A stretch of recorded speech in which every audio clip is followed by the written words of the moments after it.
जय हिंद। मेरा नाम विवेक है और आज मैं एक बहुत ही अहम विषय पर बात करने वाला हूं। मौजूदा समय में देश की स्थिति पर गौर की जाए तो ये तीन चीजें हैं जिस पर बात की जानी चाहिए।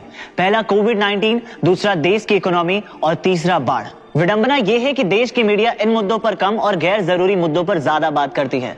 हमारे देश के मीडिया का सबसे पसंदीदा मुद्दा है चाइना और पाकिस्तान। न जाने भारतीय मीडिया को इन दोनों देश से इतना प्यार क्यों है। मुझे लगता है वहां के लोग भी अपने देश की खबर देखने के लिए भारतीय न्यूज चैनल देखते होंगे। चुनाव, राम मंदिर, विधायक, खरीद बिक्री भारतीय मीडिया के पाचक गोली जैसे हैं। बिहार और असम में इस वक्त जो बाढ़ की स्थिति है, ये हम में से कितने लोगों को पता है। बिहार में हर साल कोसी नदी अपना प्रचंड रूप दिखाती है, लाखों हेक्टेयर की फसलें बर्बाद हो जाती है।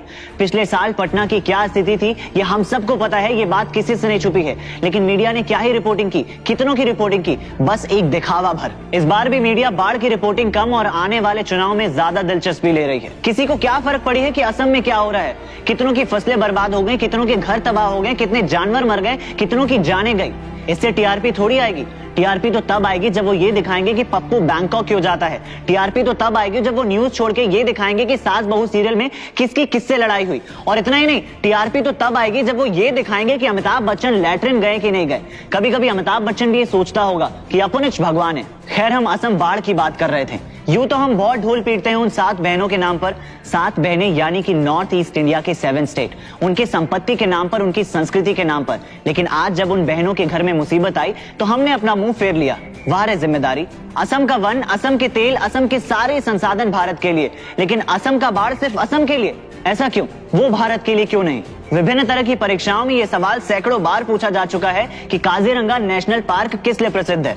और हम बड़े गर्व के साथ ये जवाब देते हैं क्योंकि हमें पता है कि ये सिर्फ वहीं पाया जाता है। और हम जवाब देते हैं एक सींग वाला गेंडा। आज जब कई गेंडे बाढ़ के कारण मर रहे हैं तो इसकी चिंता किसी को नहीं है।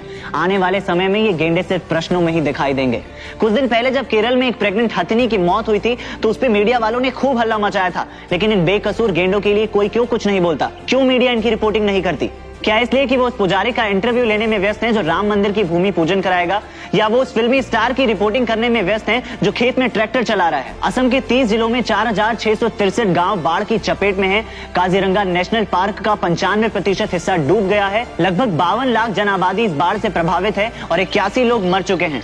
ऐसा तो नहीं था कि इसका अनुमान पहले से नहीं था या ये बाढ़ अचानक से आ गई हो।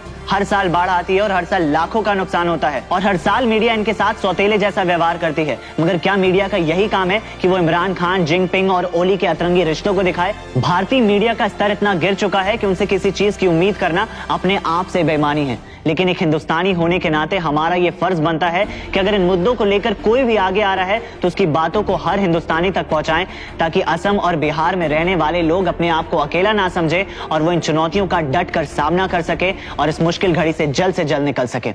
जय हिंद।